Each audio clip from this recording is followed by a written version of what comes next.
Senin eşkin ömrüme yaz getirdi, gül açtı. Sensiz geçen günlerin gem yükünü taşıdı.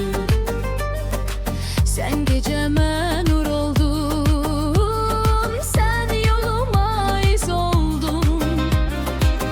Bu garip gönlüm için en azizim sen oldun. Bu ürek yürek değil, bu hayat nağıl değil, özgesi gerek değil, sen var iken. Bu ürek yürek değil, bu hayat nağıl değil, özgesi gerek değil, sen var iken. Sen var iken,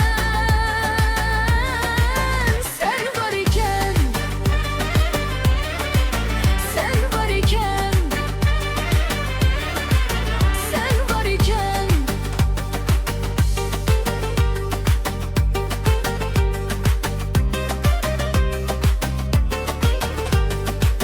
Derdim gelse kapıma,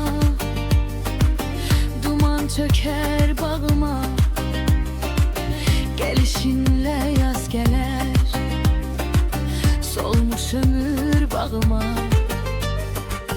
Ne var dövlet istere,